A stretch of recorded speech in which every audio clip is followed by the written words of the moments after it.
وحشتوني قوي. انا رغدان، كنت امبارح سهرانه، فبالتالي صحيت تاني يوم الساعه 5. قلت اعمل ايه يا ربي؟ قلت مفيش غير الاكله المنقذه الخطيره بتاعتي اللي بلجأ لها دايما، هي الكبده ومكرونه، بس بطريقه خطيره. بدايه كده قطعت بصلتين وثلاث فصوص ثوم وفلفل حامي على الوان، هحط الاكتر على الكبده، وهسيب الحبه صغيرين للمكرونه. هحط كزبره وكمون وفلفل اسود، مش هحط الملح دلوقتي، وهحط معلقتين زيت وهغطيها بورق فويل.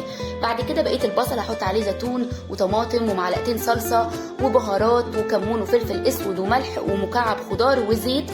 وهنحط كيس المكرونه كده من غير سلق، وهنحط ميه سخنه لغايه ما توصل لاخر المكرونه بس، وهنحط الورق الفويل برضو عليها. الاتنين هياخدوا ربع ساعه او تلت ساعه، لا اما في الفرن من تحت لا اما على البوتاجاز، وهيبقوا استووا وتحفه. بعد ما الكبده تطلع هنحط عليها الملح، عشان طبعا ما حطيناش الملح من الاول عشان ما تنزلش الميه. وبجد خطيره، لازم تجربوها، انا متاكده ان هي هتعجبكم جدا جدا. وبس كده.